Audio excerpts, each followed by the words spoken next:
Hey everyone, welcome to Murder Moose, part of the Slash and Cast podcast network. Oh, did you get the woo yet? Come on, I didn't get the moose angry moose noise yet. No, I have to. You're gonna have to remind me. But okay. We're both fucking so ADHD that it's gonna be chaos enough. And to add chaos to the chaos, one of my favorite and oldest people from Twitch and friends from Twitch is my buddies here. CaptainKokuPunch. We're just gonna call him Captain. I'll call this him man who changed his name. Punch. Kaku. No, I'll call him. We're gonna call him what?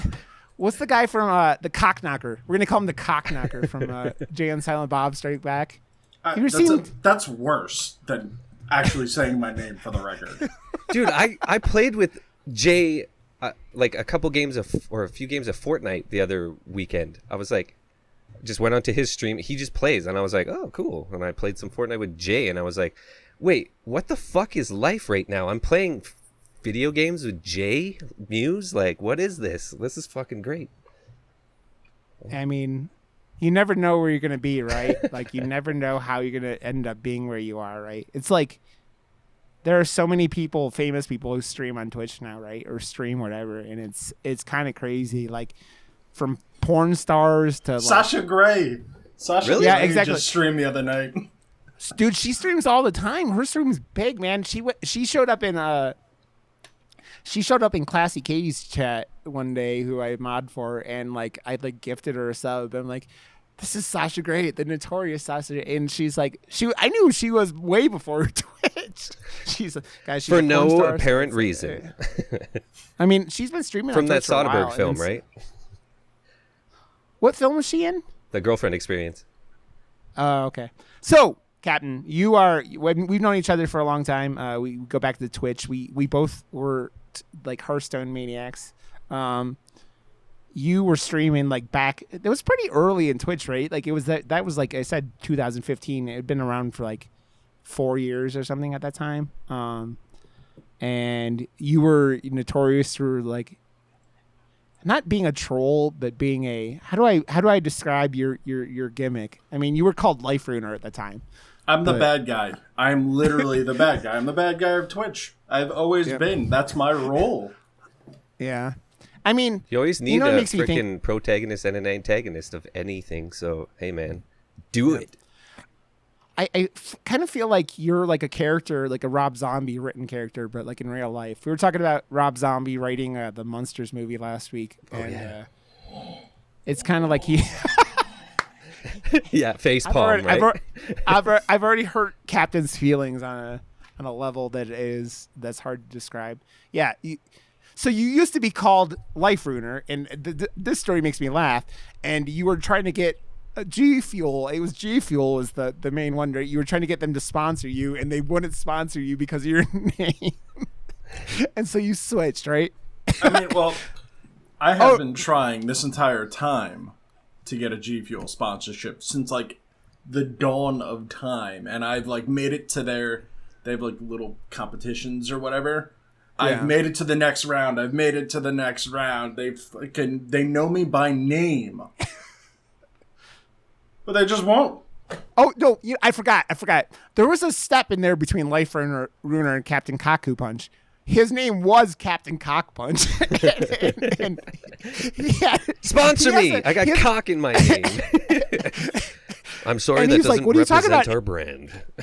It's a chicken. I'm like, I know it's a chicken, my dude, but that's not how everybody's gonna read it. Now he's KokuPunch, and I was proud of him for like going down that road, but you know, it's funny. So, I mean, Koku. Just for the record, Koku literally means cock in Japanese.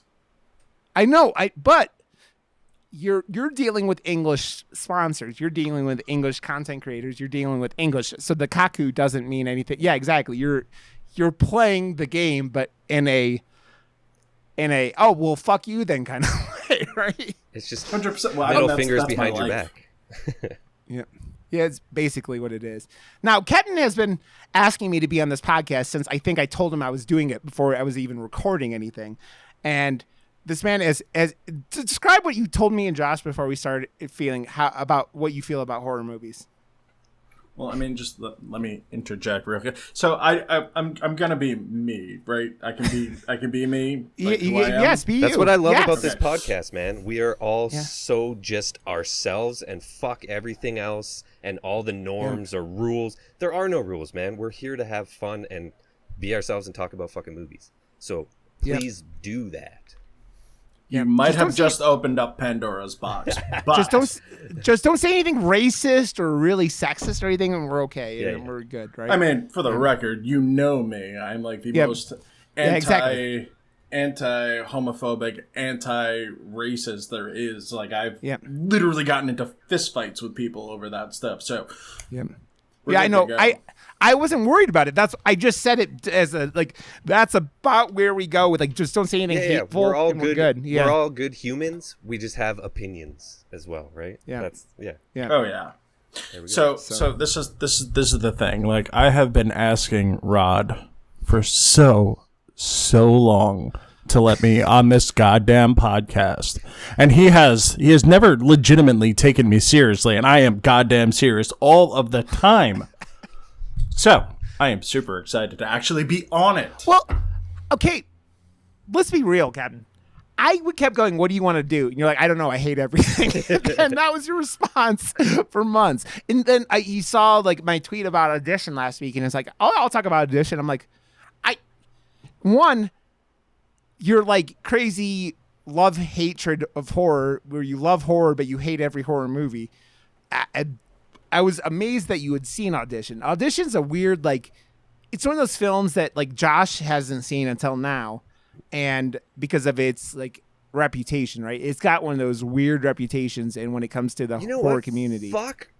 I'm so pissed that I haven't seen this until now because of that stupid fucked up reason too. I let everyone else's just soft opinions of horror judge or put a barrier up in front of me, and I'm never doing that again. There's a few other movies that I'm just afraid to watch because everyone's like, oh my fucking God. And I have them bought and not watched, and I'm like, what the fuck am I doing?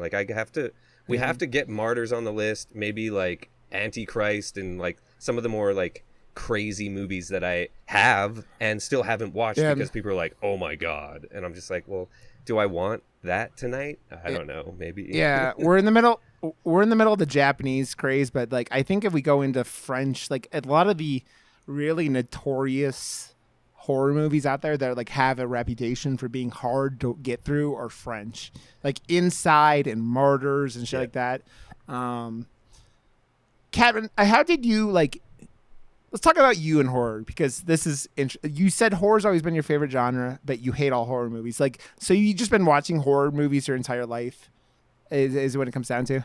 Oh yeah, no doubt. When I was a kid, when you do your little Christmas list, what I want Santa to bring me a friggin' I don't know, Super Nintendo or whatever.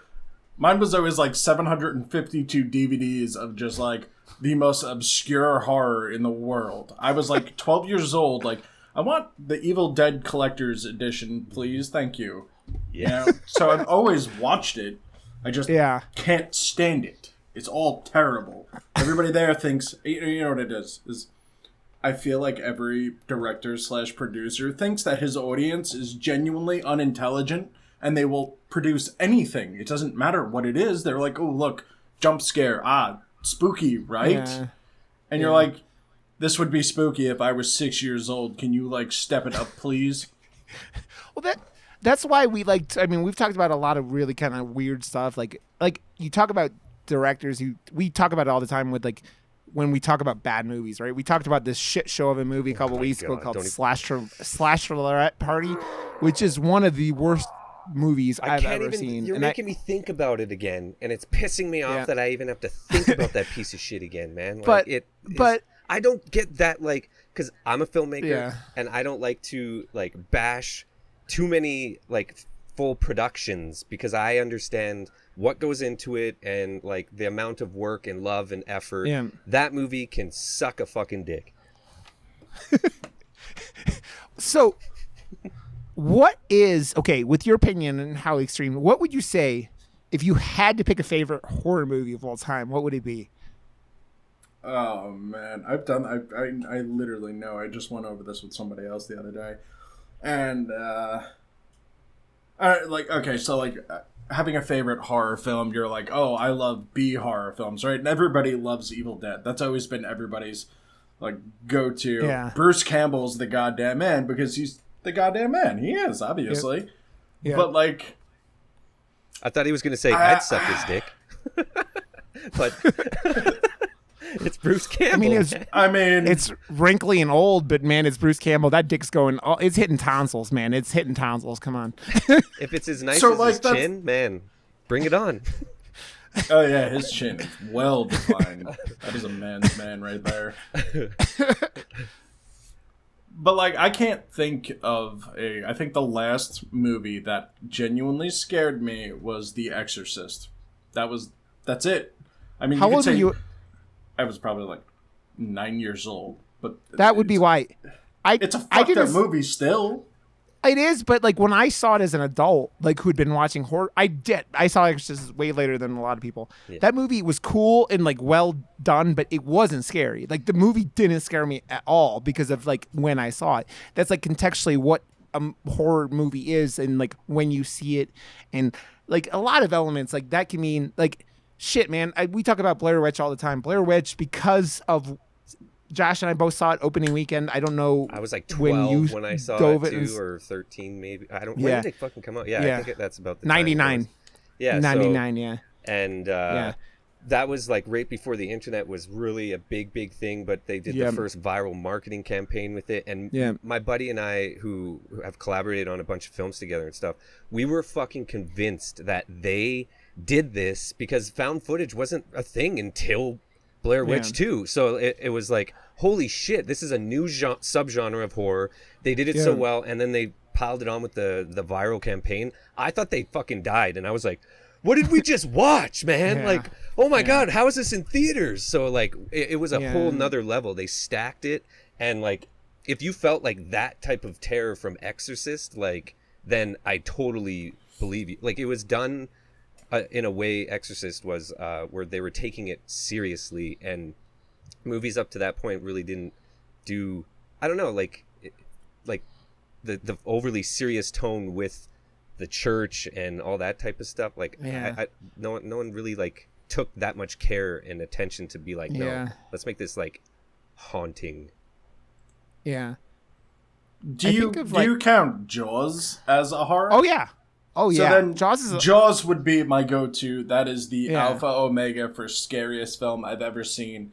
Everything they did in that movie was 100% correct. Yeah. It has that, again, we talk about it all the time, but like less is more with horror. I mean, that's why Jaws is horrifying. But that's why talk about Blair Witch and Spielberg and all those, they understand that because they were in an area where the limitations were there, so they didn't really have a choice other than to. They were making it up as they went along. They were creating these things, so less was what they chose to do on purpose.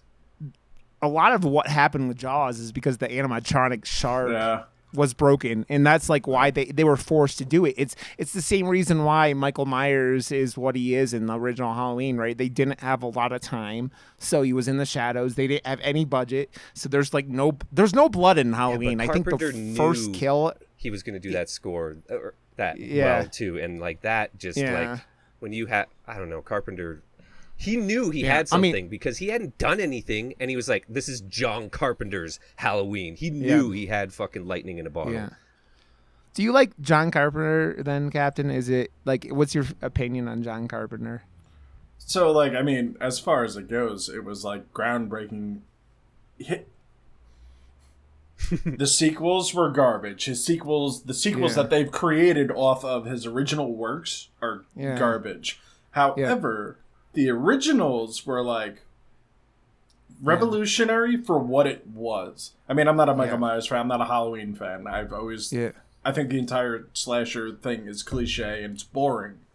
But it's boring because of them. They did this. Yeah, they did. I mean, they took what was. We talked about Black Christmas at Christmas time. Black Christmas, they call it the first slasher. Like a lot of people call it the first slasher, right?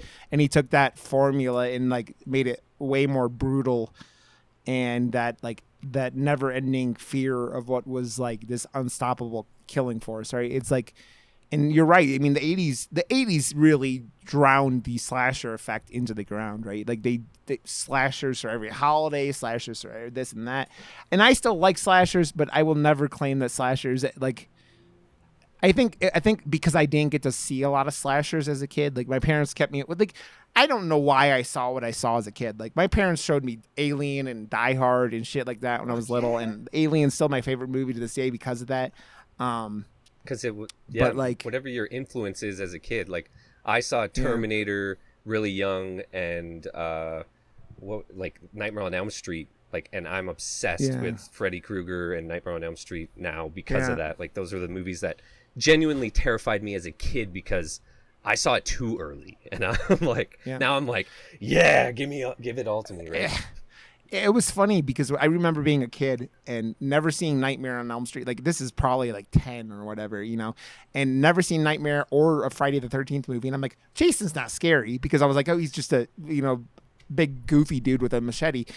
And then I was like, but fucking Freddy Krueger who comes and like gets you in your nightmares. Fuck that dude. Like, I think I had some nightmares about Freddy as a kid, not ever even seeing a Nightmare on Elm Street until I was a little bit older than that. And it's like, it's that effect of what your mind does, right? We grew up in an era of Blockbuster and like video stores and stuff. So we could walk down the horror aisle and pick up the movie and see the back and get influenced by those pictures on the back, and that is what burnt images into my mind when I was a kid. Before I was too young to see the horror movies, I would go and torture myself and look at the back of all the movies and see all the like scariest scenes of the movie. And I remember Dog Soldiers, because I was so afraid of wolves when I was a kid, but then I saw the back of Dog Soldiers and that huge fucking thing. I was just like, no! I had nightmares about that forever. Yeah.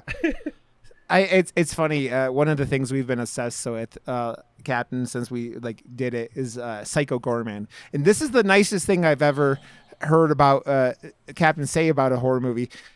Oh, I could see how you like that movie. It sucked. Whatever. It was like he shit on it. He like complimented it in the most Captain way I've ever heard, and then he goes, because I guess he watched it with your girlfriend, right?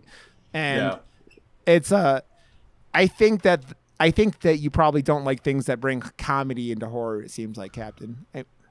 I'm fine with like funny moments and funny things like that. And I mean, Evil Dead.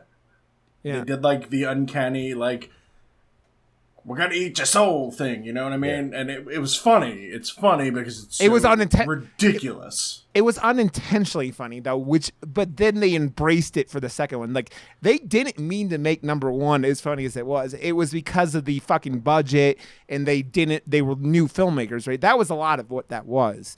But right. But I mean, as far as comedy goes, comedy has a place, and you can absolutely put that into horror effectively. Like as relief, you know, you build so much tension, and then a little bit of humor, you can like settle the audience back down just to scare the shit out of them again, which is fine with me. I just don't like B films that are intentionally campy to be campy. See, I think that the reason Josh and I love that movie is because it was obviously a lower budget movie that kind of just embraced the limitations to what they had and just had this goofy, just incredibly, like, technically that movie, for what it was and what a budget was, did everything and embraced it and like embraced the world they were in and did everything that was like, we live in a world where there's this evil galactic ruler kind of dude who gets like, you know, sent across Earth, but there's also a bratty 9-year-old girl who like doesn't give a fuck about anyone. I just follow every single person in that movie, all their films, and so they're all from Canada, right? So it's like the people I know. I've seen everything, and I love all of them so much. So I knew pretty much what to expect before we saw it, and I was like the biggest fan of The Void, which wasn't a funny version of Monster Universe that they created right before this one, but like everything, like the editor and like that type of stuff is like purposefully ridiculously over the top and stuff. So this Psycho Gorman was just like the perfect mix of everything I know they can do, and it was so self-aware the entire time that I was just like, I felt like I got high-fived in so many moments, and I was laughing so hard. I'm literally Yeah. My next tattoo is going to be Psycho Gorman.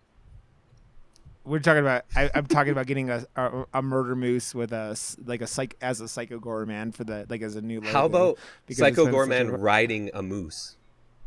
There you. Oh, there you go. We'll get matching tattoos and high five. Yes. I'm Captain, fucking down, man. Dude, I'm down to it. Looking behind you, is that actually Audition there behind you, Life?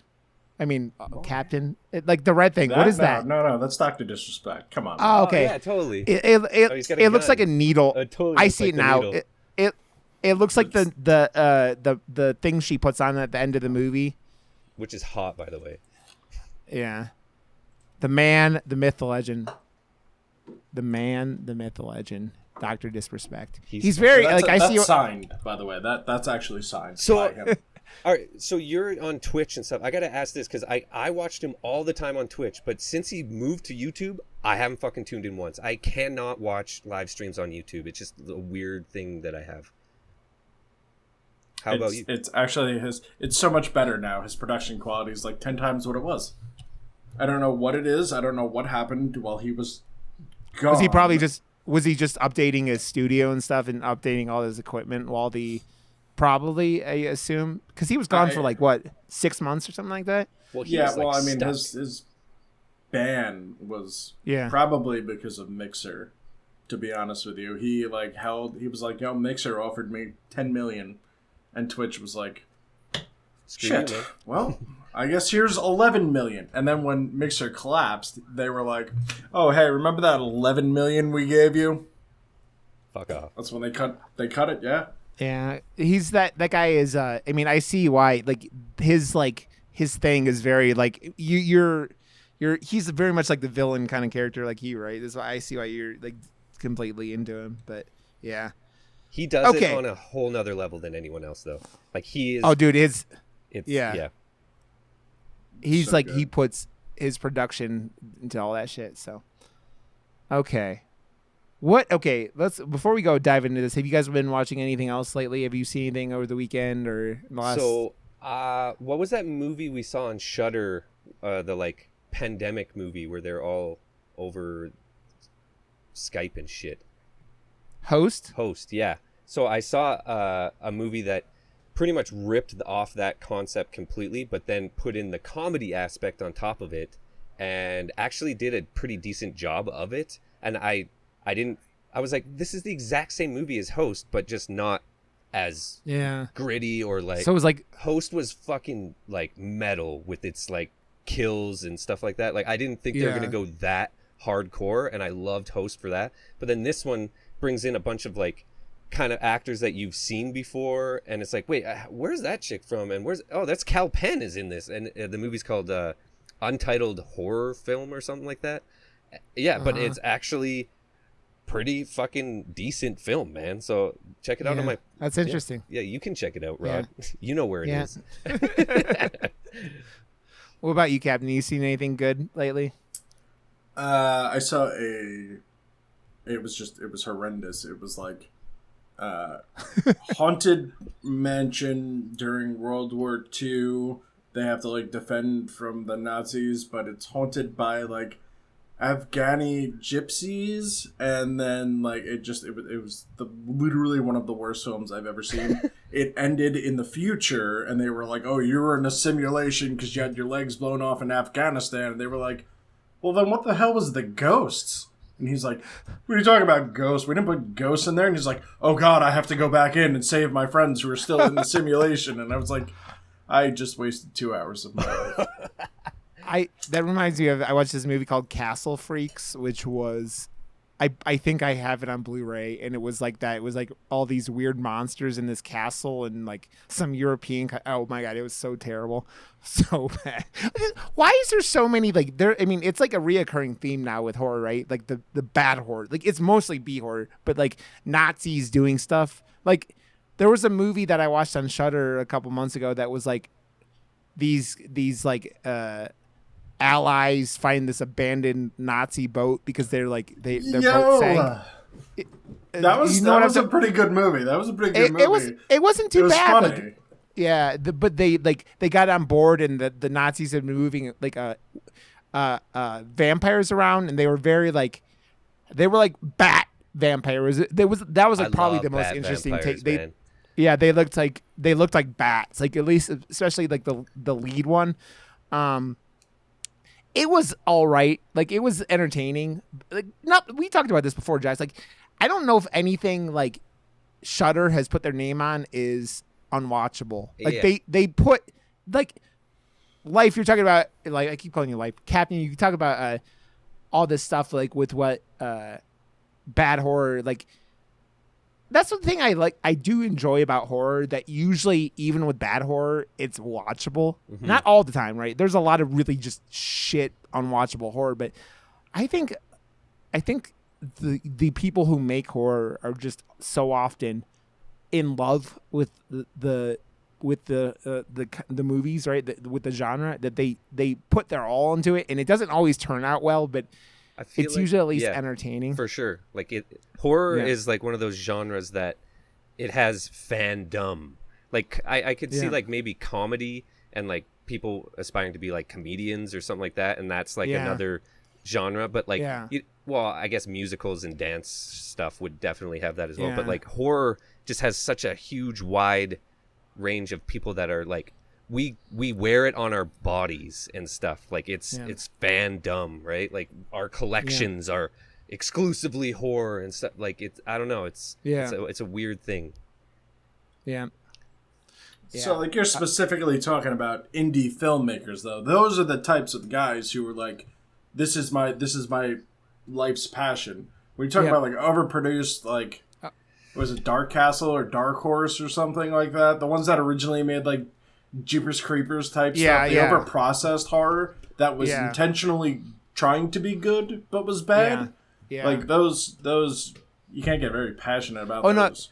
No, I know, and that's why that's why we focus on indie and like foreign horror. So we talk about like that's what we try to do. We try to focus on things that like shit, like most of the things that like the podcasts like on the network are a lot of, you know, bigger name things, right? And we're always talking about weird little independent movies that no one's ever heard of. But I mean, that's my fucking jam, dude. Like we talked about The Conjuring 3 just because, you know, that was like a pickup episode last week, but we watched it. But I'll still watch most Warner Brothers like horror films or the stuff that big, you know, production houses are doing. But you can most of the time see when the big guys at the table like fuck up a movie. It's just like, this is what the director or the writer intended, and this is where the fucking bigwigs came in and said, here's all this money, make it cooler. And it's like, no, you're fucking up the story. And people like us that go and watch it, like I still like Dr. Sleep. Was that what that's Dr. Sleep. I saw it through the halfway. I still to this day, I'm like, I know people that love that movie and I don't understand it. It's trying to be something that it was never going to be. And I saw right through all the like money that was thrown at it at the end, and it just changed the whole feel and tone of the movie. Yeah, fuck that shit. Yeah, we talk about bigger stuff sometimes, but most of the movies we talk about have been pretty low budget and pretty low like whatever, and not like big name things. And so we like talking about people who just love horror. You know, it's how much like things you can see the love of the craft, right? Depending on how well they do it, but you could always see the love of the craft, right? So, Captain. No, I mean it's funny because I love bad horror movies as long as the people involved are obviously like, if the movies have heart. Like I will watch fucking The Fanatic again with John Travolta, directed by Limp Bizkit. We talked about it with the So Horrified people, which are ending their podcast, and I got so sad about that this week. They're not doing So Horrified anymore, and I'm sad. But and that movie's terrible. But that movie, Fred Durst didn't direct shit worth of that. But you could tell the dude had passion for it. God. And that movie, but especially for his own track being in the movie. And the lead actor Just no. Limp Bizkit is on in your fucking car. It's Limp Bizkit, man. Oh yeah. Oh yeah. Like, do you know about the Captain? You know about this movie, The Fanatic? I know about it. I've never cared to watch it. There's literally a scene in the movie where he's driving with his kid and he's like Limp Bizkit comes on the radio and he's like, "Oh, dude, this was the shit back in the day." You could turn it up and he's like starts singing it and it's the cringiest shit ever because Fred Durst directed it. And Fred Durst is like, in the back seat behind the camera going, yeah. "Go, no, harder. This is fucking lit, man. Come on." this rolling, motherfucker. Oh my god. I because you know this going into the movie, I just like my head goes back behind the camera all the time, and like I couldn't help but just like laugh so hard at that scene because I wasn't watching the scene. I was thinking in my head that Limp Bizkit himself is behind the camera. Oh my god, it's so good. Yeah, it's ridiculous. Okay, let's go and dive and talk about Audition. Josh, it's funny because you talked about it being as one of the most notorious. Like, it's got a reputation, which is kind of funny, and it's one of those things where it didn't stop me from watching the movie, but like when I finally saw it around, I was like, yeah, I can watch this, and it's a weird movie. Takashi Miike's still not the first movie of his I saw. Ichi the Killers I've talked about before, which is way out there, but read the synopsis if you can, Josh. Okay. A widower takes an offer to screen girls at a special audition arranged for him by a friend to find him a new wife. The one he fancies is not who she appears to be after all. I love what she really fucking puts herself into, like on the actual cover of it, because she's wearing white the entire film, like, and that's her, like, I guess costume.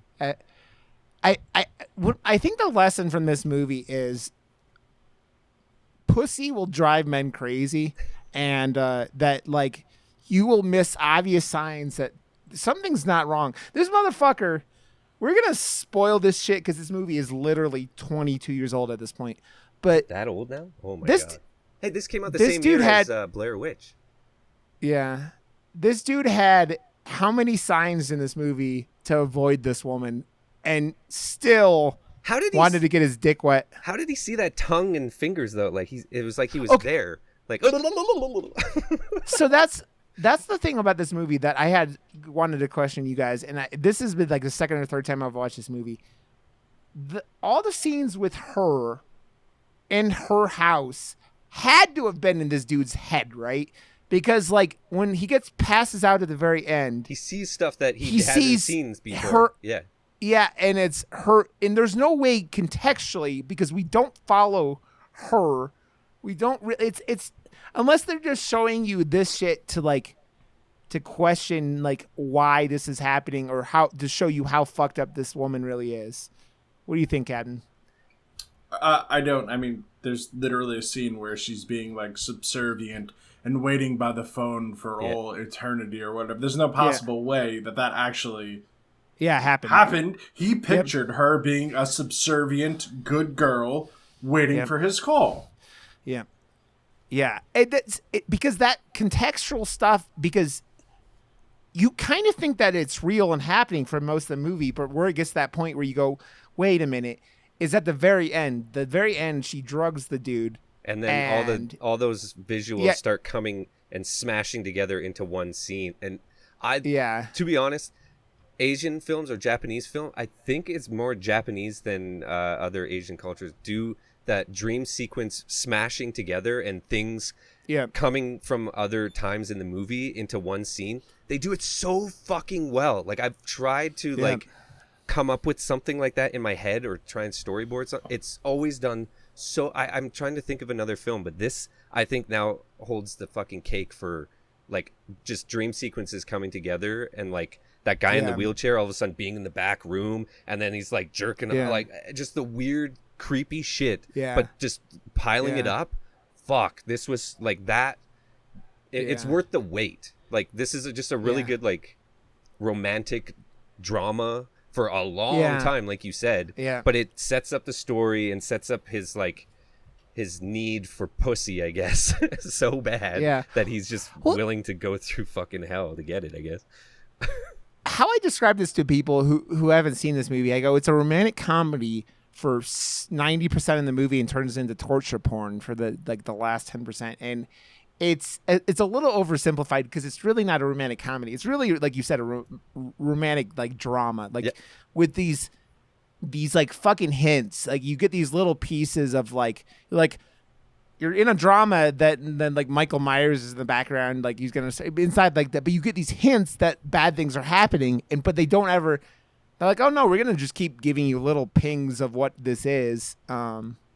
Where did you first Did you come across this movie because of its reputation and what it like kind of?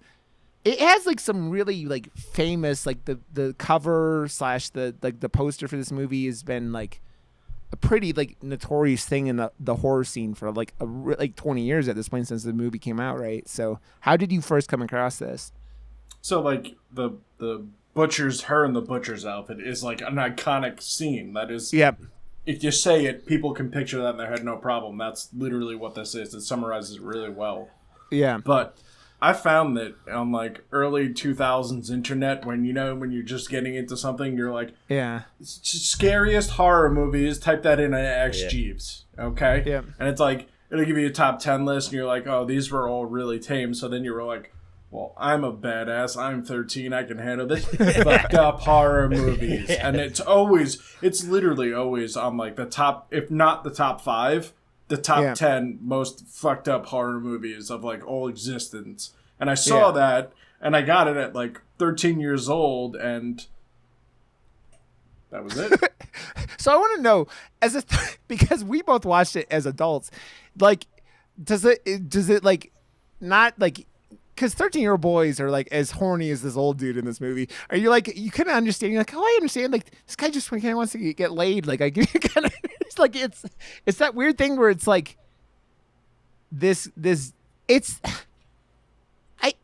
I wonder what kind of like message Takashi Miike's trying to tell here with like what the need for women do to men, because like it's that reoccurring theme throughout the movie how. Like, if you don't have women in your life as a man, bad things happen, but you have to be careful about the women in your life, right? So, like, the theme of what women are and what women can be to men, like, it's a weakness, right? I talked about it before, but, like, this guy literally, throughout the movie, he has this producer guy who set up the auditions telling him, hey, dude, you better watch out with this one. She's, like, he couldn't verify any of her information. Like, he's, like, calling people and like they don't exist. They're all dead or murdered or like disappeared. Disappeared, yeah. It's like I think she might be murdering and eating people. Like maybe don't hang out with her. But have you seen her? Yeah, but like, am I the only one watching it though? Like, where there were to me there were more attractive women in the auditions than her, right? Like, what? Like the naked one? Yeah, the naked one, obviously. I mean, there was like some very like I don't know, like kind of punky looking Japanese girls that I was like, yeah, I dig her, but so the movie really does start off. The movie starts off with it's going up like with up and shit like that, where it starts off with a like, oh, we're gonna hit you with like the feels right away because it starts off with the dad sitting there with the wife. Who's dying. They don't ever explain why or whatever, but she's dying, and the little kid who's his son is like walking down the hallway with his like school project or whatever. I know. And by the time the kid gets there, she's died, and the dad is just like, in shock, really, right? Like they don't show much of like, but it's very drama, right? Like that, like keep saying the word drama because this movie is a drama for most of it. I feel like that's something Japanese films do more than a lot of other countries where they're willing to switch genres, like, or blend genres like more than a lot of places, right? Captain, what kind of like have you watched a lot of Japanese movies like or horror? I mean, I grew up with like battle royales, so yeah, 100%. That was like one of the first Japanese films or Asian. I can't even tell you if it's 100% Japanese. I'm assuming it's Japanese. Battle and I'm pretty Royale, sure it is. Yeah, we talked about it a couple weeks ago, but yeah, it's Japanese. So good. But that was like one of the first ones. Yeah, and then well, it's funny because a lot of people like I started getting into Asian horror stuff like in the early like 2000s, and it was like that movie was so notorious. I mean, we talked about it on that episode. I mean, you can't deny that Hunger Games is like a direct like the woman saw this fucking movie and made. I'm gonna write a whole bunch of books ripping off someone else's work and call it my own. And like, I mean, what she did, she was like, because Harry Potter was so big at that point, she was like, okay, I'm gonna take this Japanese movie, I'm gonna make it for 13-year-olds, and then cha-ching, and billions of dollars later, right? It worked, right? It's that young she adult saw craze something that we didn't and capitalized crazy on it. Yeah, but we're also not writers. Exactly. Yeah, exactly. Well, I'll speak for myself. But so this guy, his wife dies, and they go to, is it like 9 years later or 7 years later or something like that? They go in, and the dad is still single all the time in the future. The son is now like in high school, and just this kid busts his dad's balls like the entire movie. He's like, Dad, you need to like fucking go out and get laid, basically. Right. He tells him, because all he does is work. Like, and this is like one of those things that you kind of get when I like, this is the second or third time I've watched this movie. I said, there's a lot of the images in this movie feel like guilt from the father because of going somewhere after his wife, right? Like, it's like remorse and regret that he's like, he bangs his secretary at some point. Like, you don't see it like before the movie, like in between the time gap, right?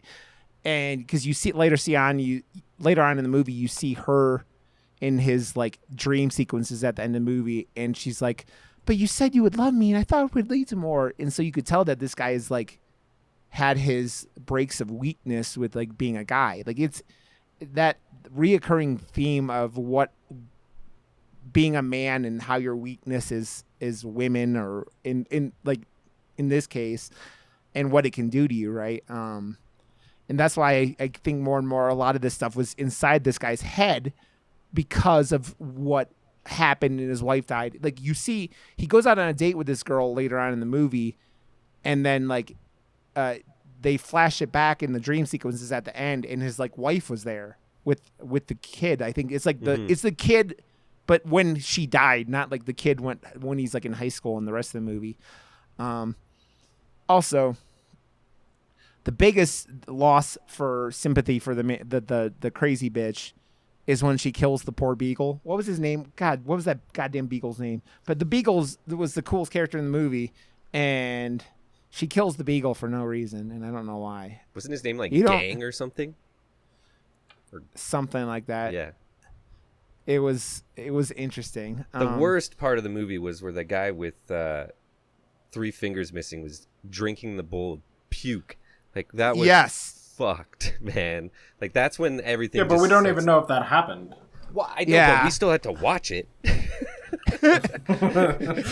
That scene, man. I still think is the worst. Like, the stuff at the very end is kind of hard to watch. And Josh, you had talked about your fear of acupuncture shit with that, and needles in eyes, but they didn't show it go in. So like, honestly, like, there's a few movies like Zombie with the like wood in the eye thing, and it's like so gnarly. But that one's like, super fake, and it's obviously like whatever. But this, if they showed it, it would have just been like, oh fuck, for me. Like, nothing else. Like, it didn't matter. And I just gotta say, I kept thinking his wardrobe just reminded me of the dad from Home Alone the entire time. Like, his hair and his whole wardrobe. I was like, he's pretty much the Asian dad from Home Alone. It seems like, I don't know. That's what I kept thinking the entire film. I thought of like, so you go, I don't know, man.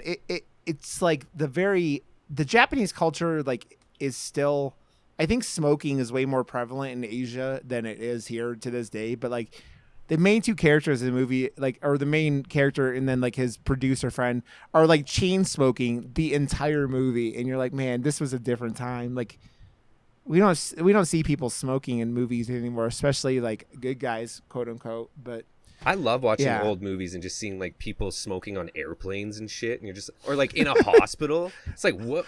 When was this? This wasn't even that long ago. Like, holy shit, the world has changed. Well, it's like Die Hard when you like the opening scene where he's on the airplane, and he's got his gun on the airplane because he's a cop, right? Like you're like, oh, that would happen, not. Yeah. So, Captain, I want your opinion on like the leading up to this, like the ending of this movie and the notorious part of this movie. What do you feel like on the drama scale? Do you like the drama portion of this movie, or is this? Were you like watching this and going, especially as a 13-year-old kid, were you going, why is this movie most fucked up movie ever kind of thing? Were you like, why is this have the reputation it has? Were you like confused? I mean, for the record, I want you to look me in my eyes right now and tell me you've never done some dumb shit for something or a girl or a person or something and just ignored every red flag that were dropped. No.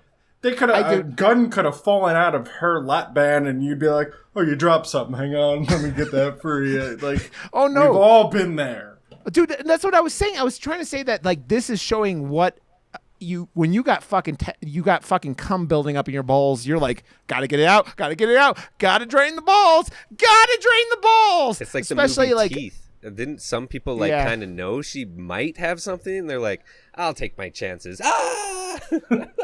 I'll stick my dick in it. I mean, it's like you hear about people fucking sticking their dicks in vacuum cleaners or like whatever, like and just like doing like what? Continue, Hulk Hogan. There is just for the record, there is a Hulk Hogan fleshlight.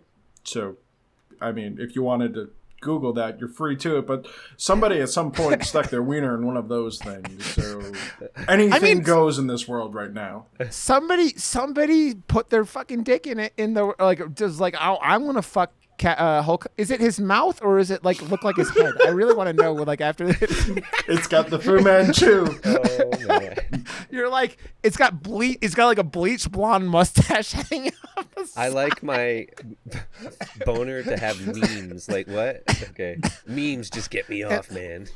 I wonder if there was anyone in the world who was fucking that flashlight when those Hulk Hogan videos came out, and you're like, oh man, but I gotta come first, but then I'm never using this again. So, we broke Rod. We broke him. I mean, I love it. I truly love it. And Captain pointed out, what is a 13-year-old Captain CAPNKOKKUPUNCH thinking when he's watching this movie and going, why is this the most fucked up movie ever? Were you like confused as shit for most of the beginning of it?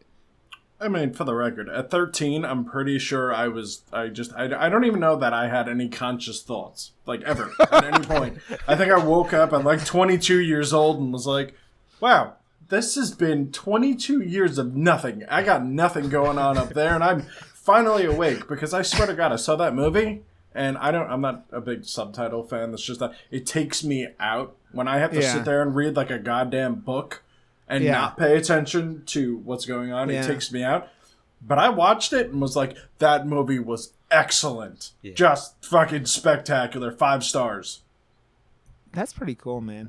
Like, it's a great film, though. Like, it's because they built it up and you know the why. And, like, that always adds more. Like, if there's an actual good story, good characters that you feel for right from the beginning, like, you feel like these characters are like real good human beings right off the get-go. Like, he genuinely misses the fuck out of his wife. He's being a good dad to his son. His son's now breaking his balls, and like you've got to know these characters and kind of feel for them. So when he's being tortured, you're like, fuck, like he had the right intentions, right? It's the setup was kind of shady, right? So the buddy like does these auditions to meet these girls, but like it's not worth having him tortured to death. Like he wasn't trying to like. She accuses of him of like sleeping with all the other girls and stuff like that, but he didn't. But he literally was just trying to find one woman he was interested in. This guy is one, like, you could tell. I mean, we talked about it. Like, he felt bad about fucking his secretary. Like, when he's getting these, like, he felt bad about like doing this and not being really attracted to her. He obviously was horny and was like, "Oh, I'm gonna fuck her some night late at the office."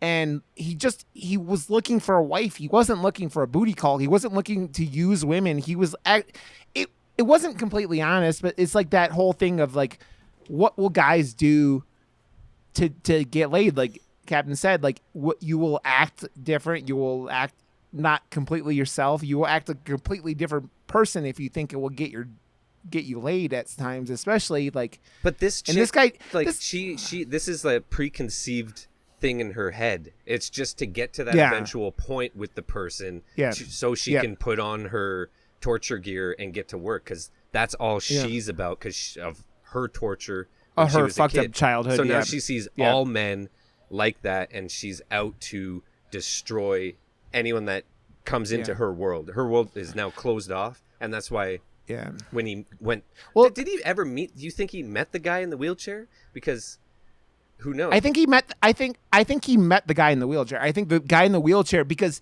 the movie goes like really off the rails when it comes to her.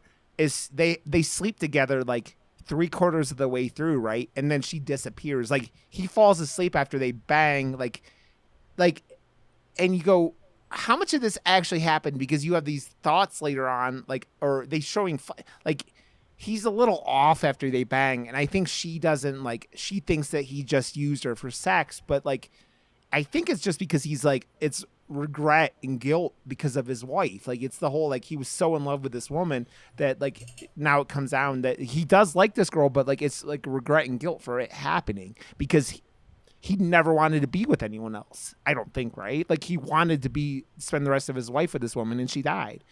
And so you're like, what this woman had, like, they talk about, like, right, her it was weird, like, how she described stuff, like, to him is her parents got divorced, and for some reason when her parents got divorced, she went to live with her aunt or her uncle. Yeah, aunt and uncle. And they abused the shit out of her. They, like, pushed her downstairs and broke her freaking shoulders. And was that her uncle, the guy in the wheelchair? Is that what we're... Yeah, okay. No, I don't... Oh, was it? Yeah, that's what I took from that, because he's the one that's burning her legs and stuff. Like, she has this scar on, like, the inside of her thigh that's, like, that he sees when they go to, you know, to have sex, and she's like, I burned myself. And then you see later on that, but, like, again, that's like, he's seeing that. So you're like, he's like put together. He met the dude in the wheelchair, right? And, like, she used to be a ballet dancer, and she danced. And yeah, it's very, like, dream statey, like you're talking about, Josh, like, with a lot of, like, the context of that. But done so well. Yeah. She wasn't an actual ballet dancer, for the record. That was, like, a sexual thing that her uncle used to make her do. Oh, is that what that makes sense. Yeah. Because that's, like, was his kink or something like that. Like, it was, like, kind of like embarrassing. Was that what it was? Yeah, he would, like, demean her, and it was a punishment for her, but it was a sick fuck pleasure for him. Yeah. There's a weird, like, a lot of context with Japanese culture with, like, young girls, right? Like, that's like, shit, the whole, man. Like, yeah. I have a 7-year-old daughter, so, like, seeing someone like abuse a 7-year-old, I was like, how could you ever fucking do that? Like, fuck you, man. Yeah. Well, it's, you find that out, and you're like, holy, because it's all kind of thrown at to you at that third act. You gotten, like, he meets the uncle, like, they sleep together, she disappears, and he goes to this studio she was at that she told him about, and it's all boarded up, and the dude is there in his wheelchair and missing his feet, and you go, I wonder why he's missing his feet, huh? And you go, oh, okay, because you figure it out in a little bit. And this dude is fucked in the head. And you go, so this dude, she did the same thing to him, right? She cut his feet off with piano wire. And you go, oh, okay, but she didn't kill him. So it's like she's not. You have to go, who did she kill? Like, did she kill anyone is the thing. Like, I think she might have killed did she kill the bar people, like the bar owner or whatever that she told him she worked at? Like, that's one of the things, like the bartender and she talks about when she goes to the audition that she has a music agency dude, like, was like in charge of her, like having a music career. And you find out later on he disappeared. And so did this bartender that was apparently banging her, or she thought was banging this music dude, and she put him in the bag, according to the guy, and you're like, what the fuck? And killed the bartender that was supposedly her friend or had given her a job, right? And that was the scene you're talking about with the fingers and the toes or the tongue that are just randomly there, and how much of that is this guy's imagination? Because she meets a guy who lives in the building or whatever, and he's like, oh yeah, all they found were like a tongue and 3 extra fingers, right? And she killed the bar owner, right? Is what it happens. So you only really know about her killing one person for sure, but yeah. So, man. And then puke. Captain, how you picked up all the stuff about like the uncle and degrading thing is it's pretty impressive, because like that stuff is all kind of subtext, right? You kind of have to pick it all up, right? I don't know how many times have you seen this movie? What's funny is I said it before. I said the movie was like 5 stars. I was going to follow that up with, boy, you guys are going to be really disappointed when I tell you my rating now. I've seen it a couple of times, I watched it the other day to brush up for this, and I sat there for the first 120 minutes or whatever it was, going, "Oh my god, I didn't realize this movie was this slow." Yeah, it's slow. Holy balls, for sure. It is a super slow burn. Yeah, it's building up the. Josh, what is your computer doing? Are you still there, Josh? Yeah, I am. It's just my camera's been on all day. I've been using it all day. Okay, cool. I was just making sure you're still there. Yeah, it builds up a lot of, like I said, it's not a horror movie at first, man. It's like it's a drama. It's a drama with these little inklings of what is happening and what is going on. We could really talk about it because, like, again, this movie is known for its torture that happens at the very end. Captain, you mentioned 20 seconds. Yeah, it's like 2 minutes of torture, right? Like, it's combined with the dream sequence there at the end. And the dream sequence at the end is the dreams or whatever was coming from this guy. The worst part of this whole movie, like Josh said, is the vomit eating. The vomit eating is completely fucked up. Like, you see at some point her puking into a dog bowl and making this music guy. Again, we don't know any of this is actually happening because it's all like apparently coming through this guy's head, but or it might be. And she's making this guy who's like got no tongue and missing fingers and lives in a bag in her living room or whatever, and makes him eat the vomit, or that's his. It kind of reminds me of the like human centipede kind of thing. Like, you're doing this fucked up thing to people. Sick. Like, my wife fucking cannot stand anything to do with puke. So good thing she was just on her phone, like not looking up, because if she knew what was in that dog bowl, she probably would have been like, fuck. Yeah. It's vomit is eating vomit, especially. It's like, that's like worse than shit for me. I think. I don't know why. I don't know, man. I don't know. Captain's looking at me like I'm crazy, but he sees a log in a pool and he calls it an O. Henry and takes a bite. I go, yep. I go, is this tasty? Yes. Oh, yes, it is tasty. Hungry? Oh, Henry. But so this movie ends with like the ending sequence here is the chick sneaks into this dude's house, kills the beagle, the bitch. She kills the poor beagle. At least the dead beagle that they show at some point is the most fake looking dead animal I think I've ever seen in a movie. Thank God. It's thank God. She then like this dude has has these patterns where he comes home and he pours himself a whiskey like every day, it seems like. So she drugs the shit out of this dude's whiskey. And the force of habit. He comes like, home. She knows his tendencies. She knows what he's gonna do as soon as he gets home. So it's almost like it's scary to think of like the things that you do or the addiction, the patterns you have, like daily fucking shit, like come back to routines, haunt you. Yeah. And he drinks his glass of whiskey and then falls over because it is some paralyzing agent. They don't ever say what it is, but it paralyzes him. And then she shows up and she's got her like, it's like a butcher apron, right? Like, is that what you would call it, Captain?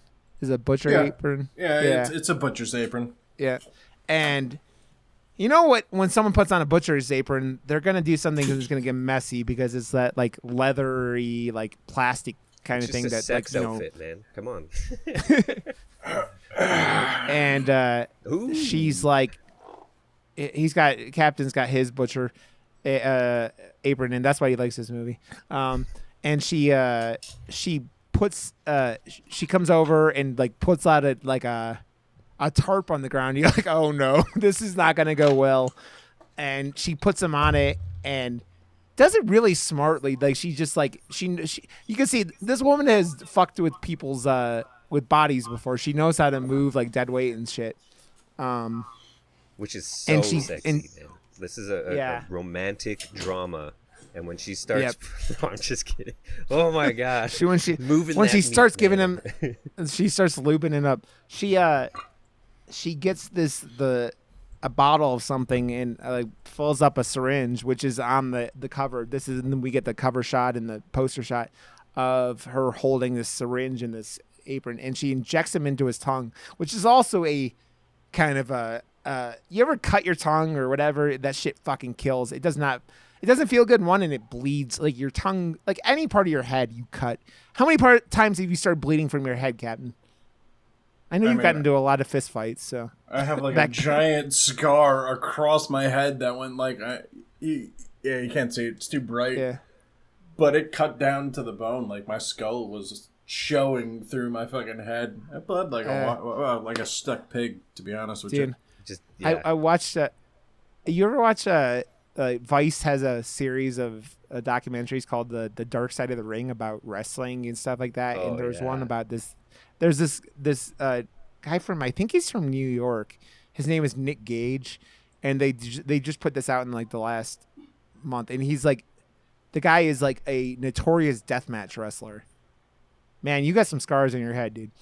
And this dude it's like CaptainKokuPunch, but like in like wrestling form. And this dude is like gone through some shit. And this dude, he got like, he's famous because he's the one who almost killed David Arquette in a wrestling match. If you ever heard about that. David Arquette has like a documentary that's like brand new. Yeah. That I want to fucking check that out, man.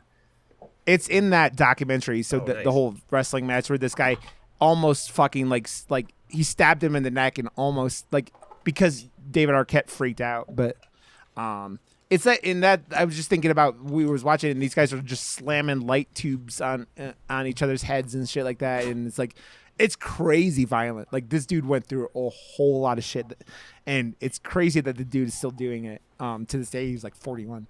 But anyways, like, yeah, she injects this shit into his tongue, and she goes, "Yeah, what I'm gonna do now is what I just gave you is gonna make you like paralyzed. Oh, and a bonus, you're gonna feel pain more."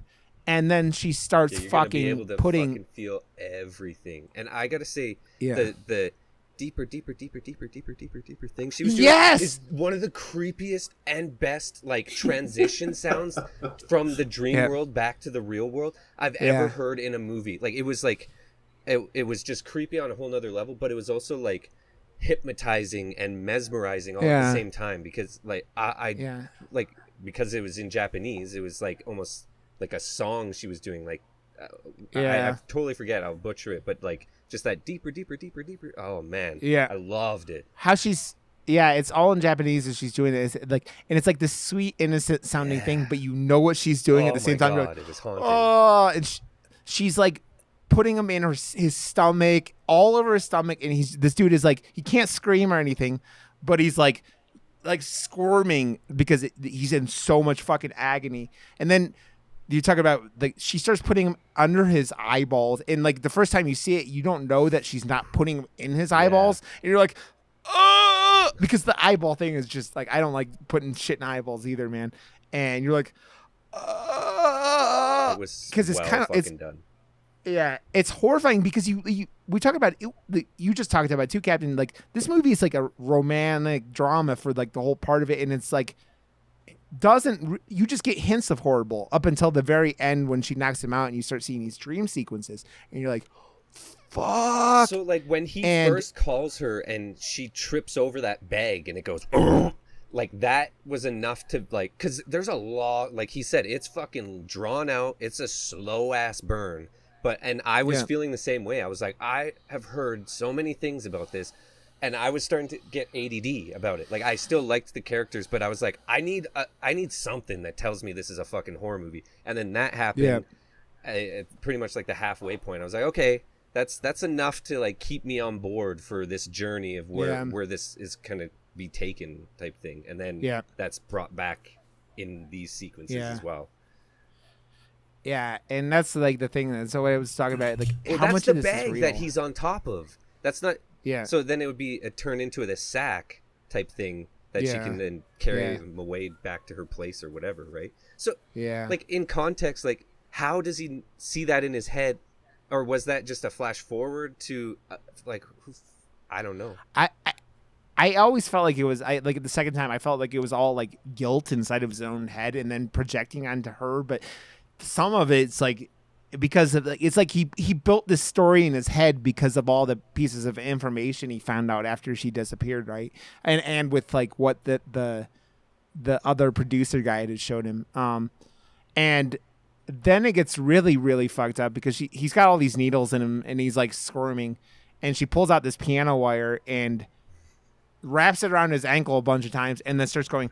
And she had said at one point, she goes, oh, like earlier on to the uncle, like, oh yeah, it's funny, it's easy, it's funny how easy this cuts through bone. And you're like, okay.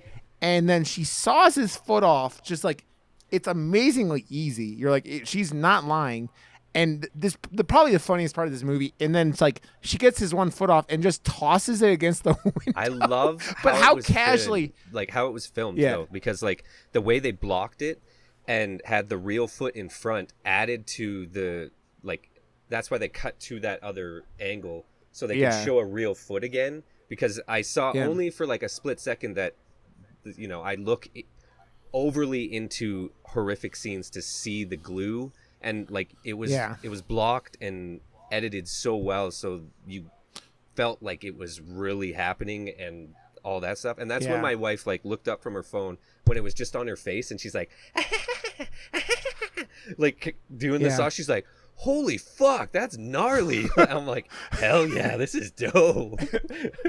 Yeah, and it's goes to the point at this point where it's like, okay, so we have she just knocked this dude's foot off, and starts with the second one.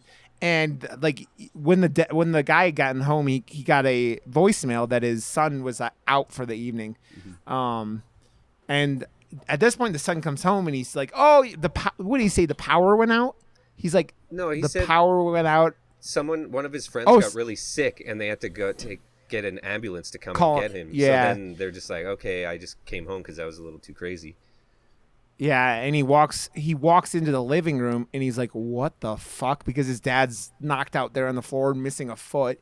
She had these weird, like knockout spray, I guess, or something. She was chasing him with. Yeah, it was something like that. She was trying to knock the chloroform. Yeah. Yeah. But I got it. I have to say though, like it was such a Japanese like fly when they go to the top of the stairs and he kicks her and she's like, "Woo!" Like it was such a like Japanese cliche to have like the arms and legs go like full on when she was flying down the stairs. Yeah, but I loved it, dude, so much. Yeah, because it was really a perfect wrap up for her story, right? Because she had been talked about how her uncle had thrown her, or her aunt had thrown her down the stairs, and it was like that.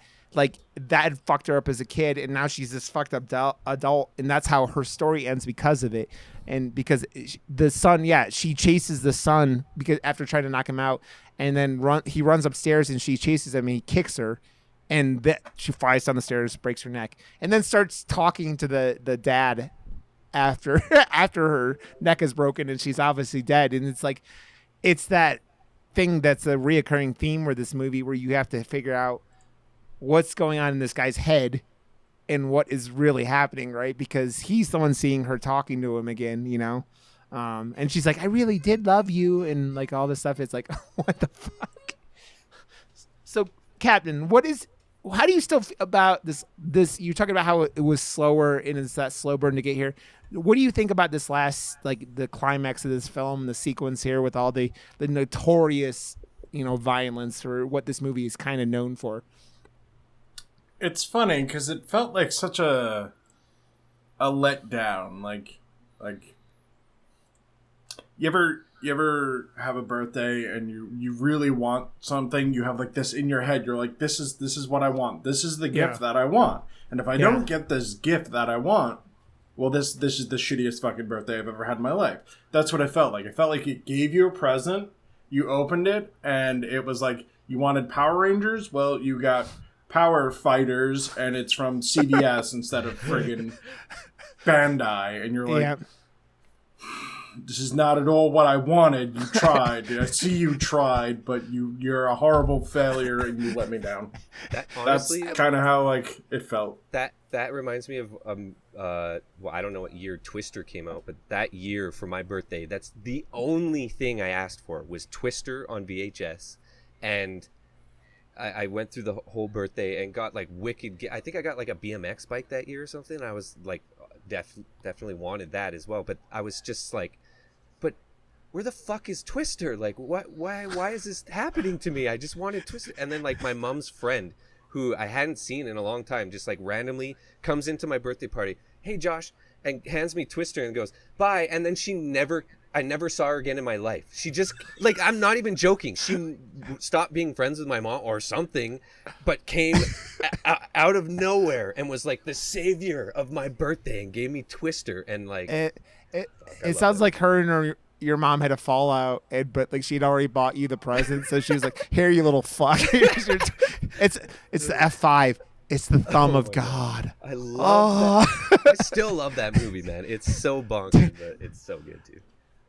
I do wonder, Captain, like if like that movie, like because of what you thought of or what you saw as a kid, like it was like extreme because you hadn't seen as much at that point, and then now as you're like twisted old man, like and you've seen all this shit, you're like, that's not that like that end scene is like so notorious. It's like it's that hype thing, right? When movies are hyped up about whatever reason. This has got the coolest action scene. Oh, it's got the most gore. It's got like you see Angelina Jolie's pussy for 10 minutes. No, but none of that's like, you get shit built up for you because of whatever happened. Like, oh my God, Sharon Stone's pussy in Basic Instinct. Shit like that. You just like, people tell you, oh my God, you got to see this. And it's like, you guys, and it's always so fucking hard. That's expectations now. You're going into this now, like I did, with like these expectations. If I didn't hear from you,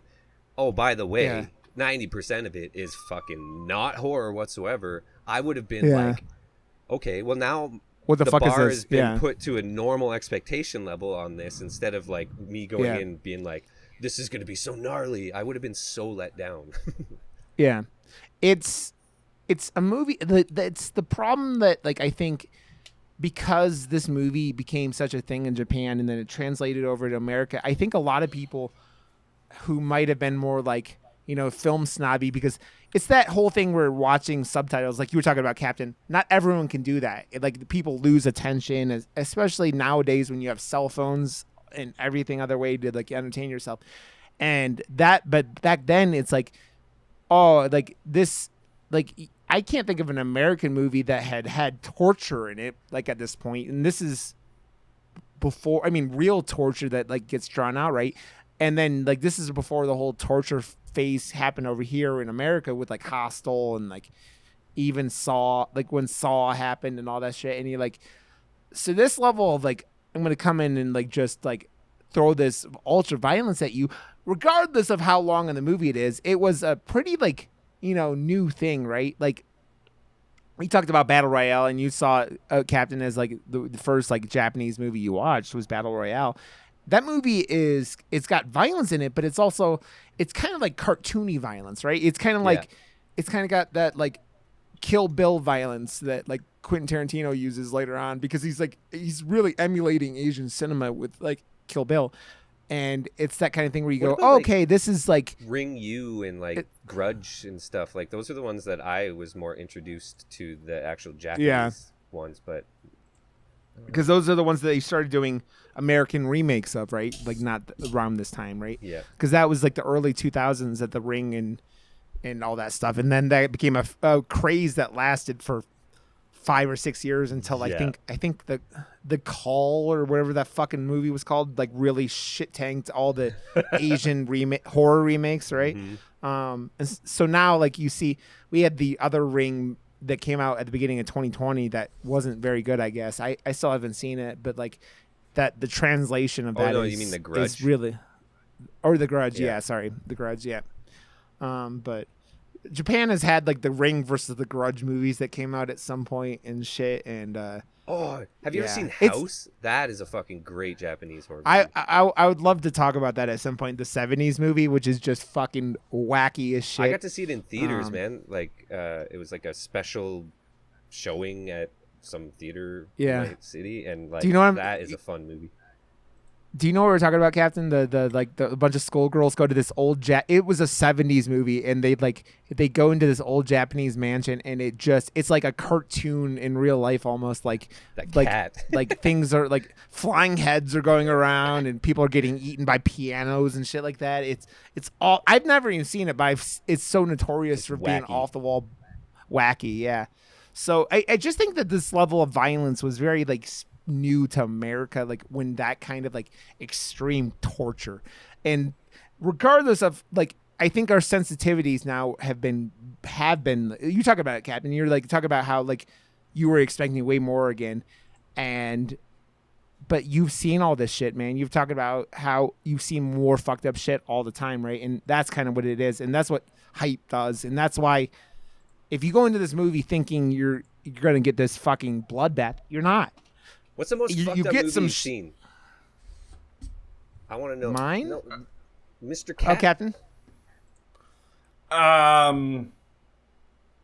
mean, to be honest with you, you could probably name a few, and I'd be like, yeah, that was pretty fucked up. But like, you're talking to a guy who spent most of his like 20s just watching Live Leak videos. Like, at this point in my life, nothing could be anywhere near as fucked up as some of the things I've seen. IRL the real life things. The real life. It's like, they no longer exist in this world type shit. You know? Yeah. Well, that's the shit, man. I can't, like, I've seen a couple things. I came across that video of that motherfucker who shot up the mosque in Australia that like live streamed it on Facebook or whatever. Do you know what I'm talking about? A couple years ago, I somehow came across that video, and I don't know why I watched it, but I'm like, man, I'm happy. Yeah, there was a time, early internet days, that the dark web and the normal web were kind of just like, that line wasn't really like drawn on top, yet, and there was just like weird message boards that I was like, oh, what the fuck? Like I didn't even want to get here, and now it's just like a whole bunch of dead, like real dead shit. So like it's a lot easier to like stay away from that shit now. But I remember back in the day, I saw some fucked up shit that I was like, no, that was just fake. Oh my god, that was fucked up. Like, holy shit. Do you ever hear about how I saw some video about this recently? Like that Eli Roth was inspired by Hostel was inspired by like real internet websites where that like supposedly you can go and pay $10,000 to go shoot someone in the head. Like that was like supposedly a real thing, like back and because like that came out in like 2006 or something like that. But like it'd be chronically ill people who were dying anyways, and like their family needed money, and their family would get a percentage of the $10,000, and these people volunteered to do it so that someone could come shoot them in the head. And I don't know how true it is, but I mean that money takes over all in this world, right? Like people will do almost anything and like dehumanize people and do all this shit, and you go, yeah, I mean, it doesn't surprise me. And Captain, that explains why like so much of what fucks with you and doesn't, it doesn't settle with you because you've seen. Super desensitized now. Yeah, you're super desensitized, right? I'm amazingly desensitized. You're talking about red rooms, by the way, and there's no fucking way a red room actually existed. At least, I doubt it exists now. But I highly, highly doubt it existed back during like when Hostel was made. It's an internet urban legend basically. Yeah. So that's what he was inspired by, is the thought of these things happening. Yeah, but man, it was Captain. I really did have a fun time talking to you about this because man, if you get to picture Captain in your head, you want to think of what the every Long Island hard boy that comes out of it, and you got Captain. He's very bald.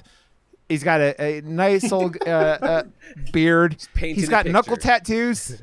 He's got knuckle tattoos. He's talking about the scars all over his head because he got in a bunch of fights when he was younger. You've been through a lot of shit, man. Like you've gone in scenes of shit, and but you sit there and you like analyze this movie, and you're like in ways that like I didn't even see, and it impresses me, man. And like I always know how smart you are, but like I don't know if everyone gives you that like option to be as smart and as funny as you are, because you're fucking always hysterical when I'm around, man. So it was. I usually don't take that, to be honest with you. I don't want to play the smart one. I want to play the aggressive one. So for me to be like, well, actually, the analytical way, if you look at it this way, but that's it's very. But filmmaking is an art, so to like actually dive in and like see it for the art form and like notice it, it's fucking great, man. Yeah. That's what we're here to do as well, because we all fucking love films, man. So if we're not doing that, then it's just geeking out on stuff that we love, man. It's not being like, push the glasses up or anything. We're just like, this is what we love, man. I mean, you took some stuff from out of this movie that isn't like clear. Like it's not like you kind of have to put your own puzzle pieces together to, and like I didn't. I mean, but I'm like ADHD through and probably missing some stuff. But I said that was his uncle, and you're like, no, and he's like, fuck yeah, it was. I was like, yeah, that's what I got from it. So like, okay, I'm an idiot, but that's besides the point. So, oh man, I think a lot of stuff is lost in translation from like Japan to us and the subtitles and everything like that. Yeah. So a lot of key information where if it was Japanese, you'd be like, I fucking if you spoke Japanese, obviously, you'd be like, oh yeah, I totally get it. Yeah. But then us Americans were like, the fuck is that guy saying? What that doesn't even make no goddamn sense. Yeah. Well, that doesn't make sense. What about toasters? Well, that's we talk about it because too, it's like that cultural aspect of stuff, right? Like stuff that culturally we don't understand because we don't understand their entire culture. Like is like apparent or made clear, or like it puts pieces of information together that we don't automatically get. We watched a lot of Korean films, and sometimes you're like, well, this is a little weird. I wonder why this is like this. And you go, well, because their culture isn't the same as ours, and we don't understand everything that's happening, right? And it's one of the cool things about diving into a bunch of foreign films, like in foreign horror that we've been doing. It gives you that oh, okay, this is like more afraid how of they do in their like I really noticed that in that African film we did. Like that's what the people there are really afraid of, because that's what they're around as well. And it's like, that's fucking sweet. I can't wait to go around the world with this show, man. Yeah, dude, there's a lot of stuff, and I've seen from a lot of different countries we haven't touched yet, and it's cool to do stuff just because it's just like you get that that thing from all over the world, man. It's fun and it's interesting. Well, So. my wife's the same way. She's like, "You're watching another fucking movie that we have to read? No, thanks." And I'm just like, like these for real. Like I was there for a while too, but now that I'm like deep diving into foreign movies, it's such a different art form. Like you're saying, like the miss in translation, but like it makes me see filmmaking in like a weirdly different way because I've grown up with the American way and like the American rules to filmmaking as well, and I feel like a lot of foreign filmmakers, they don't know those rules, or if they do know those rules, like they're not like as cut and dry to those rules as well. So like I don't know, like they have more fun with it seems.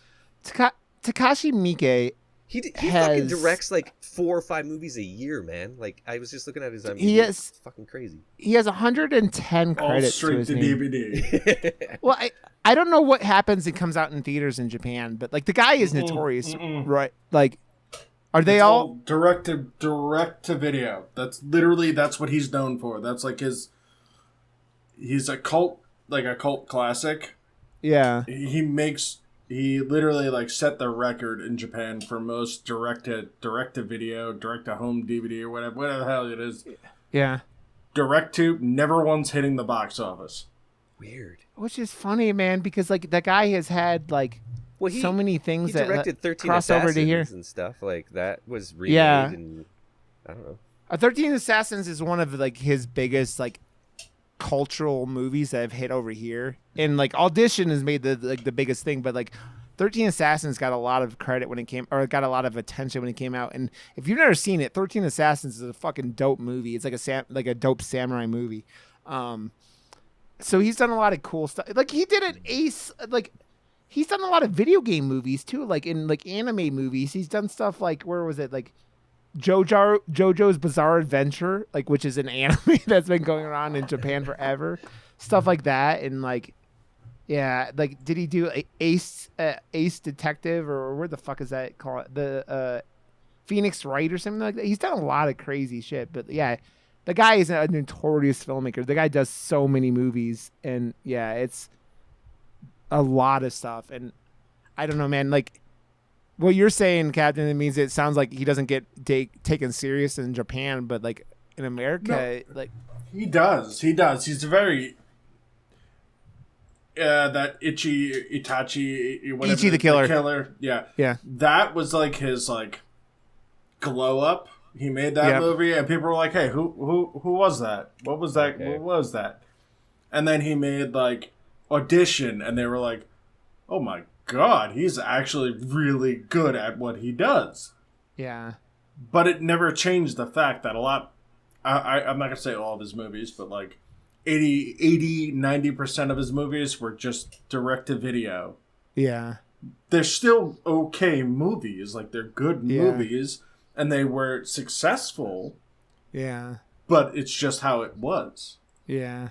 Well, again, it's that difference in what Japanese film means and what it means to be like a director like that over here wouldn't get, like, if someone was making things that people were watching, they would want it to be in theaters, right? They would want it to be seen so they can make money from the theaters, right? Like, so it's how like their film economy works too, right? So they'd be picked up by Warner Brothers. Dude, I said this before. He like has a movie that Quentin Tarantino's in. What the fuck was that called? I can't even think of the movie. It was a Western. I'll have to find. Oh yeah, it was Sukiyaki Western Django, and like Quentin Tarantino literally does like the introduction and the end thing, like at the end of the movie, as like he kind of does like what do you call him, does in The Big Lebowski, like, you know how the dude does the beginning, the narrator, like the beginning, the end, Sam Elliott. He kind of does like the Sam Elliott role in that movie, and is in it a little bit. So it's kind of interesting. I love Quentin Tarantino's tie to the Japanese culture and like ripping off Battle Royale and all that stuff. Yeah, he appreciates it, man. Hell yeah. Okay. Well, dude, thank you so much for coming here, Captain. It was a good time, man. It's it's funny because like you shit on stuff, but you have a lot of legitimate things to say about it, and it's like your perspective is cool, man. It's just someone who's seen a lot and seen a lot in these type of movies, man. So you're just saying, fucking show me something good, man. Fuck. When I like rag on these movies, I know I'm pretty brutal with movies because I have a standard. I'm like, come on, give me at least this. But you're allowed to like bad movies. I'm not. Just because a movie is bad doesn't mean you have to hate it. Yeah. You're allowed to. It entertained you. You can enjoy it. That's fine. Yeah. It's just not a good movie. You know what I mean? Yeah. Yeah. Like I probably have a ton of movies where I'm like, no, that was a bad movie. That was legitimately awful. Yeah. But I fucking loved that movie. You know what I mean? That's like me and Hackers. Like people are like, what? Why? I'm like, I'll put it on right now and say every fucking line. I love that fucking movie. It doesn't matter that it's terrible and it doesn't stand the test of time. It's still amazing to me. It's like a warm hug when I put it on. Captain, what's your how do you feel about The Room? I don't think I've ever seen it. Man, if you want to see a bad movie that is just fucking hysterical. Wazoo. That's not the one. That's not the one with that actor Tommy. Yeah, that's what it is. Yeah. Okay, Tommy Wiseau. I've seen like bits and pieces, and I watched CinemaSins. That should count. I feel like that counts. I watched the CinemaSins of it, so I watched the movie. Okay, so yeah, I know what you're talking about. It got like 400 billion sins or something like that. Yeah, it's kind of like I talked about, like The Fanatic. It's a movie where it's a terrible movie, but everyone involved with it was trying to make a movie, and that it has heart because of that, and it's a terrible movie. You can't do something that bad and that genuine on purpose, like that. Like that's why it transcends everything and has this huge cult following, because like it is so bad, but if you tried on purpose to make something bad, it wouldn't come out like that. So it's just this weird anomaly of a movie, and that's why it's still around. Yeah. It's exactly. Well, Captain, again, thank you so much, buddy. Do you want to tell people where they can find you on the interwebs if you want them to find you? I don't know if you want them. Like, I don't know who's looking for you, but I mean, to be honest, I don't want to talk to any of you. Thank you. I'm tired of talking to people. Although, if you did want to watch it, I have a new YouTube video that I've spent the last 4 weeks editing. So go fucking watch it, please. Thank you. Just type my name in. Put a link in the bio, and I'll put it in the notes for the thing, and we could go from there. Okay, man. Thank you again. So, Josh, I think next week we talked about this. We do Der Samurai for Pride Month. Yeah. And I'll have to find that. Which is on Shudder. Oh, is it on Shudder? Nice. It's on Shudder. Yep. So, I think that will be a good one. Podcast, everyone. Murdermoose.com. Come where all our links are, our episodes are. I am a couple episodes behind on the YouTube, so if you're waiting for that, they'll be up there. Here, I'll probably just put them up this fucking listen weekend. to it on Spotify and iTunes and like fucking everywhere, like whatever. Yeah, find it. I know some. I have some people who like it on YouTube, so that's why it's up there. They're just audio. There's no video there. So, and give us a 5-star review wherever you're listening. So, and Josh is Josh WRB everywhere, and I'm Rod_Johnson everywhere. So, thank you for listening, everyone. Josh, you're awesome. Captain, yeah, I've known you forever, and thank you so much, dude. It was a blast, and I'm glad there was something you wanted to come talk about. Nice to meet you, man. Yeah. It was good meeting you, dog. I appreciate it. I've been wanting to do this forever. Yeah. Okay, man. Well, we will see everyone next week. I want to kind of I'm thinking about another guest for Der Samurai, and to have like a Pride, creator to come talk about it. So sure. I have someone in mind, but I got to reach out to him. But we'll see if that happens. If not, it might just be me and Josh. And I'm as Pride as I am. So here we are for that. So okay, guys, we will see everyone next week. Thanks for listening, and catch you guys later. So bye. Bye.